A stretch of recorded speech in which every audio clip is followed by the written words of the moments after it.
आपको high blood pressure 15 से 20 दिन में ही ठीक हो जाएगा, पता हो जाए। एक बहुत अच्छी औषध अपने स्वयं पाक घर में है, उसका नाम है नमक। बहुत अच्छी औषध। ये नमक क्या काम में आता है?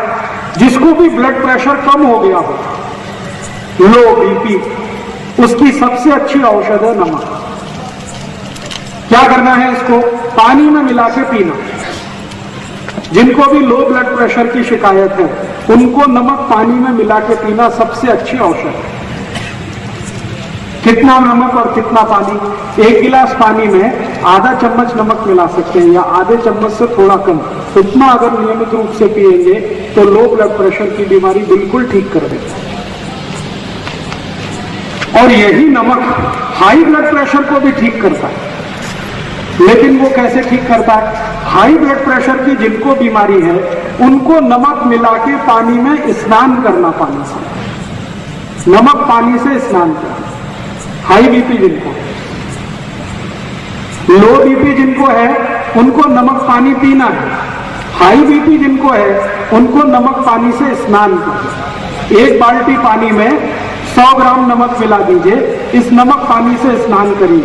स्नान करते समय पानी को कभी सिर पर मत डालिए, सिर को छोड़कर पूरे शरीर पर डालिए। और स्नान करने के बाद शरीर को 5-7 मिनट ऐसे ही छोड़ दीजिए, उसको पोंछने का नहीं है।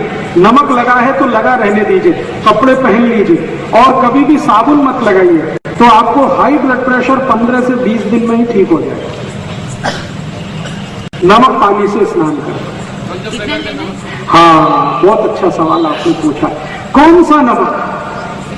सबसे अच्छा जो नमक आता है वो सेंधा नमक, सबसे अच्छा। दूसरे नंबर पे जो नमक आता है काला नमक, और तीसरे नंबर पे नमक आता है वो क्रिस्टल फॉर्म का नमक, पाउडर नहीं, वो जो छोटे छोटे डेले में आता है ना क्रिस्टल, वो नमक। ये जो पाउडर वाला नमक आजकल बाजार में आ रहा है आयोडीन युक्त, ये तो बहुत ही खतरनाक है। सरकार ये जबरदस्ती सबको खिला रही है। हमने इसके खिलाफ मुकदमा किया हुआ है भारत सरकार ने। भारत सरकार के विरुद्ध हमने सुप्रीम कोर्ट में मुकदमा किया हुआ। ये जो जबरदस्ती सबको आयोडीन युक्त नमक खिला रहे हैं ना, ये बहुत ही खराब है। आप कोई भी मत खाइए इसको, क्योंकि आयोडीन युक्त नमक कभी भी मत खाइए। क्यों नहीं खाए वो जान लीजिए। दुनिया में जर्मनी, फ्रांस, जापान जैसे 24 देश हैं जिनमें आयोडीन युक्त नमक 20 साल पहले बैन कर दिया गया। कारण उसका क्या? इन सभी देशों में आयोडीन युक्त नमक खाने से एक गंभीर बीमारी आई जिसका नाम है नपुंसकता, इम्पोटेंसी। तो वहां के वैज्ञानिकों ने रिसर्च करके रिपोर्ट दिया कि इम्पोटेंसी का, नपुंसकता का सबसे बड़ा कारण है आयोडीन युक्त नमक। तो अमेरिका में, जर्मनी में, जापान में, सभी देशों में ये बैन कर दिया गया। फिर वहां का ये नमक भारत आ गया और भारत में सबको जबरदस्ती खिला रहे। तो हमने मुकदमा किया है सरकार के खिलाफ। तो एक दिन क्या हुआ कि भारत सरकार का एक अधिकारी वो आया अदालत में, मुकदमा होता है ना तो आना पड़ता है। तो हमने एक दिन उसको पूछ लिया कि भाई तुम ये जबरदस्ती क्यों खिला रहे हो सबको आयोडीन युक्त नमक? तो उसने कहा राजीव भाई बात ऐसी है कि हमारी भारत सरकार का फैमिली प्लानिंग फेल हो गया और जनसंख्या बहुत बढ़ गई, तो हम सबको जबरदस्ती आयोडीन युक्त नमक खिला रहे हैं। 4-5 साल में नपुंसकता आ जाएगी तो बच्चे पैदा होना अपने आप कम हो जाएंगे, तो भारत की समस्या का परिहार समाधान हो जाएगा। ऐसी हरामखोर सरकार है। इसलिए मेरी आपको छोटी सी विनती है कि आप ये आयोडीन युक्त नमक बिल्कुल मत लाइएगा। आप नमक लाइए तो वो सेंधा नमक लाइए, पत्थर वाला, या तो काला नमक लाइए, नहीं तो वो क्रिस्टल फॉर्म का जो नमक आता वो लाइए। उसको धोकर और कूटकर पीसकर पाउडर बना के उसको उपयोग में लाइए। बाजार से पैकेट में बंद जिस पर लिखा हुआ है आयोडाइज्ड, वो कभी मत लाइए। और मैं आपको एक माहिती देता हूं कि आप बोलेंगे कि घेंगा रोग हो जाएगा, ग्वाइटर हो जाएगा, कभी नहीं होता। मैंने आज तक आयोडीन युक्त नमक नहीं खाया, मुझे घेंगा नहीं, मेरे परिवार में किसी ने नहीं खाया, किसी को नहीं। क्यों नहीं होता घेंगा? मैं आपको बताता हूं। आयोडीन की जरूरत जितनी हमारे शरीर को है उतनी आयोडीन सभी दालों में होती है। ये जो तूर की दाल है, मूंग की दाल है, मसूर की दाल है, उड़द की दाल है, सभी में आयोडीन है।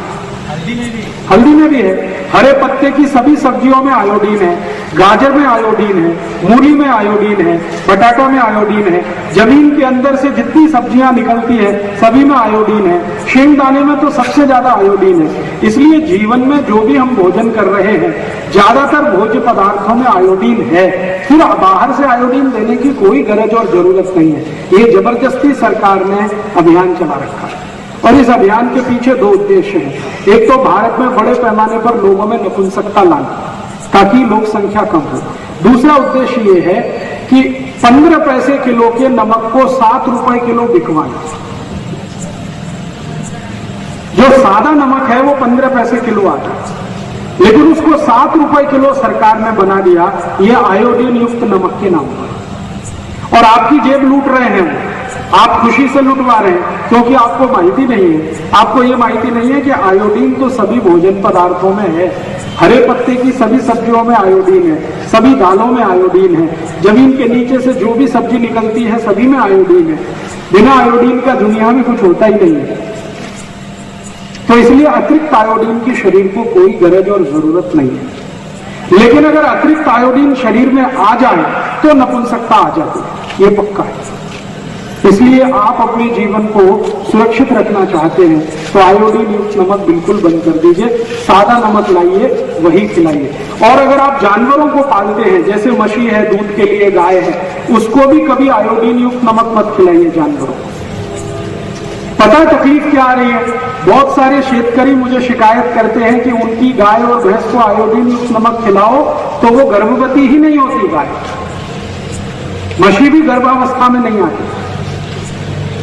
कितनी खराब चीज है ये आयोडीन युक्त नमक। इसलिए आप इसको ना खाएं तो अच्छा है। तो नमक कौन सा खाएंगे कल से तय कर लीजिए। वो सेंधा नमक सब जगह मिलता है, थोड़ा महंगा आता है, वो ले आइए।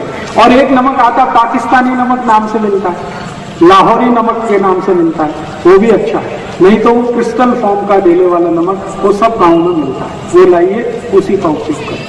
काला नमक बहुत अच्छा है। हाँ वही संचर नमक जिसको कहते हैं वही काला नमक है। संचर नमक उसको मराठी में कहते हैं, काला नमक हिंदी में।